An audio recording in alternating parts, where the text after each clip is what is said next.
spoke to this man was in 2016, I guess, and at that time he had a Grammy nomination, and also he was promoting Branches of the Same Tree. Yes. Branches of the Same Tree, and he comes in and out of Ghana. Yes, we know he's not based here, but he's very, very active because, you know, he tries. Based here. Now you're based here. Yeah, so based here. we'll talk about that. So it looks like Rocky Dawuni has returned home. I already let you know who I'm going to be speaking to. Rocky Dawuni is back home.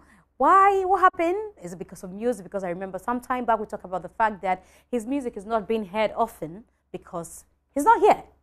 Is that the reason he's back home? Hello. Hello. How are you doing? I am doing wonderful. It's been a while we got in touch. Yes, it's been a while since I came home, about over a year right now. Yeah. You know, but you know, Ghana's always been close to my heart, and the last 2 years too has been very, very busy in terms of traveling and spreading the music in so many different ways, and also based upon the milestone that Branches of the Same Tree achieved. You know, there was a lot more requests for my music around the world. And then my work too that I was doing too in terms of the United Nations and all the social activism aspects too, there was a whole other level of focus that I was, you know, so I was, although I wasn't coming home, I was out there as promoting Ghana. Promoting Ghana as an evangelist of Ghanaian culture, and bringing what it means to be Ghanaian and African, you know, to the rest of the world. Great. I know you did that a lot. I remember that I saw a picture of you and the former president when he was out there. Yes, and yes, you took a picture together. Yes. But Branches of the Same Tree, my favorite on that song is it called Trailer? African Trailer, yeah. Yes, that's it. That's my favorite. I don't know. I love the beat of that tune. Yes. And that album got you a Grammy nomination. Yes, yes. How did you feel about that? It was a great deal for you back then because we were talking about the fact that you're the first Ghanaian to have gotten a Grammy nomination. Yes, yes. Well, you know, the thing is that as an artist, you know, I always never did music for awards. You know, it's not something that I felt that an artist should be, you know, your music is tailored towards getting an award. Your music is to create standards and milestones, and your music is to really fully be representative of whatever you are being inspired, you know, in your generation, so that when people look back, they can be able to attribute your lyrics and your sound to a certain time frame, you know. And so I focused more on that, you know, and creating really relevant music. But the thing is that when you focus on creating relevant music too, what happens is that it draws attention. Yeah. Although your path might be slower because other people, you know, it's much more a quicker thing of what is going to be the next thing that everybody's following, and then everybody follows it and everybody forgets and moves on. I wanted to do things that will stand the test of time. And so there was a slow, what's it called, you know, growth. You know, moving from Ghana, expanding the music on the continental level and also on the global level without not necessarily any kind of institutional support. So I had to figure out ways of making my music kind of, you know, grow in an industry and accepted in an industry where I was literally like a lone soldier there, you know, because, you know, here I was an African who played, you know, reggae music but fused it with African styles. You know, it had no genre. So my only strongest point was how innovative and how great I made my music and how I improved my songwriting in order for it to compare or even be spoken of in the same conversation with other people with institutions, you know. So I knew that, you know, like the proverb, you know, when the hunter learns to shoot without missing, the bird has to learn to fly without perching. You know, I had to learn to keep elevating, innovating my music, you know, growing, working harder than other musicians, and you know, improving my songwriting. And I think in the long run, all of that culminated in the Branches of the Same Tree, which was a globally accepted album. That's true. Yeah, that broke a lot of boundaries, created new sounds, was universally accepted as a groundbreaking album within the world music and reggae world, and also within the music world. Okay. So that was what was totally able to push me to that level of having the, you know, the Grammy voting committee to recognizing that this was a groundbreaking, worth that recognition. Yes, and unfortunately for us, he didn't pick that. Well, you know, the thing about the Grammy is that when you are nominated, That's it. There's 5 people that are nominated out of the whole world. So the nomination itself, you are awarded. You are part of the Grammy family. So right now, I'm part of the Grammy family. I'm being invited to India because a Grammy Award-winning composer is doing an event with Grammy nominees and Grammy Awards. So around the world, that is, you're forever a Grammy-nominated artist. That's why it's not, it's not a matter of selection, but it's a matter of nomination. And you are given a certificate and you are awarded as a nominee. But here in Ghana, we're very, very hopeful. And some people were extremely disappointed that we couldn't have the bragging rights that for the first time. Yes. But we have to take it slow. It took, since independence, we never had a nomination. And we got a nomination. So we have to be, sometimes I'm just like, it's a door that I have now made it possible.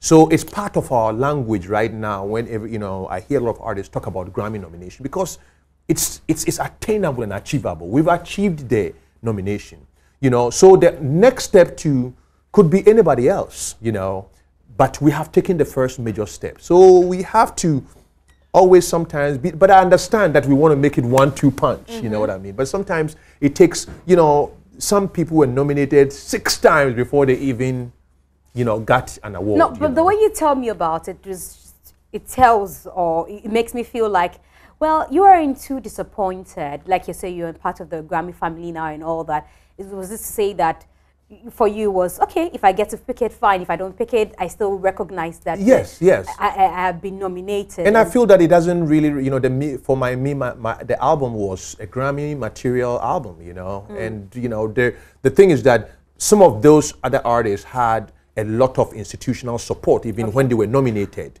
Their countries, although I had support here, in terms of... as great as Gramps Morgan or Morgan Heritage Yeah, compared to what, other people, how they were able to mobilize the kind of push that they were able to do, like to, all of a sudden various companies from their countries were jumping and sponsoring ads in big magazines and all those things, I didn't get the support to that, but that's not, I don't like to look back, as I said. Maybe we are not looking back, but we are doing an analysis, so as to what we can do. And Timaya from Africa as well, on the Morgan Heritage album, we're hoping that they get to pick it. So let's do a retrospection.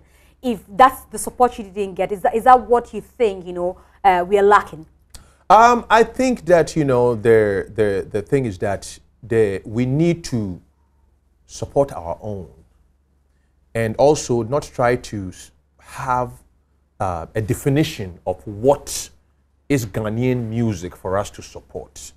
So if you are Ghanaian and you are creating and you are out there representing the country with your music and you're out there telling everybody about the glories of our country and marketing our country, I think that we all qualify for that support locally, on the radio and in every aspect. It doesn't, because my music is a combination of various styles, high life and all that. Although you don't brand me as a high life musician, and some purists will say, oh, if you don't play high life, then you're not playing Ghanaian music. I feel that that is not the way we have to approach it, because every Ghanaian musician who grew up here is a product of that, and creativity comes in so many different ways. So we have to expand. And we can't all be doing the same thing. Exactly. I was telling the whole thing of Nigerians, like even when it comes to the Afrobeat sound. The Afrobeat sound is a combination of so many styles. The Azonto thing that we even had here and all of that. They put it all and then they branded it. It was a fresh new sound that wasn't traditionally Nigerian, but they saw the opportunity, they jumped on it and kept pushing it because it was representing that. And they didn't say, they didn't say if it was juju. It wasn't juju music, so we are not supporting it, So not to say, what I'm saying is that Nigerians are Africans, so we support Nigerians. Then also it goes to tell that we are not open to new things as people. I wouldn't, then we are judging our own selves. No, but we are trying to fix the problems. Yeah. What I'm saying is that we have to look at it with a renewed set of focus and perspective. That moving forward, we need to support Ghanaian artists. My music, I don't need to come home and beg for my music to be played on air. Which is what happens constantly, because I've had this conversation with you before, and I said to you that, you release a song and it looks like we hear that there's a release and it's not played on radio. We don't hear it often. And Yes. you need to come home for us. Yeah, to when I come home, then it gets played Exactly. and all that kind of stuff. But I'm out there also, although you don't hear of me, I'm out there, spending every minute of my time working For Ghana. For Ghana. But is that the reason you're back home now? Because of my Yes, introduction, you said yes, you're back home. Yes, I'm back home. I'm moving my base here, because my base is also global and universal. The work that I do and all the social activism, it takes me all around the world. So I feel that I have made, I have gone out and expanded my reaches, spread, the concept of what it is to be Ghanaian, flown the Ghanaian flag on so many amazing stages, being a cultural emissary of my country, not necessarily through my music, but also the people that I meet who are fans of my music, the festivals that I play, the global platforms that I am, and everybody comes in like, oh, you're from Ghana. That has always been my identity. I feel that it's time for me to geographically be based here, and work here and contribute to our development in terms of our industry and all that. And then, my work too in terms of the environment, collaborating with the UN, working on cook stove initiatives, working on women's issues, in terms of global health issues. I feel that these are all things that I can be of more contribution being based here and working within communities here and then contributing to our is that to say that development. you'll be here for a long time, or you're here and you're permanently here? My base is here, but as you know, I'm constantly being called to travel and do, so there's always that dimension. But if you're not called to travel, I'm locally, because I want to understand. I want to really understand if you've relocated. I'm relocating. So you're right in the now process of relocating. Yes, and as they say, they're gonna be too tired seeing me. Hey, Rocky, Charlie, I see you for the market. Hey, But I think it's going to help your music as well. Of course, yeah, it's going to help of your course, music because too. the things that we have to draw it and all. What is my importance if I've gone there and created all of that stuff and I can't bring it? And I feel that the strategy for me was to go there and get the attention and then move back home and really be able to draw it all home and then work with my brothers here to create an industry that now will draw people here. And in drawing that too, it makes, because music and culture contributes to, we are the narrative of our country outside. We are the ones that people who even are likely to travel and become tourists, we are the first level of engagement where they hear about our country and look for our country. So we are emissaries of our country. And I feel that coming back here and also creating various institutions, being part of the cultural invigoration of our country will be a great way too of contributing new ideas that we've seen there to the betterment and upliftment of our industry. Great. And I overheard you say that your album is almost ready, your new album is almost ready. What's this one called? We are yet to name it. There's a few names that are dropping, so we will come to a conclusion as to what the name is. But the album is literally very done, and we're starting to film videos. Okay. So we filmed some. There's others we're working on to film. I'm traveling, tomorrow to go film another one in another country, and so we have stuff that's filmed in Ghana, stuff that will be filmed in other places, elsewhere. and then we're gonna launch it with. In terms of Ghana, and next year I'll be here. I'll be doing a lot of concerts here, back home again, like so playing that people around. Can really identify. Yes. And all that they've missed. Yes, people know that we are back home. You're back home. Yeah. We are going to be playing concerts, Accra, my Independence Splash concert that we've kind of put that on the side for a while. We're going to be looking into, creating.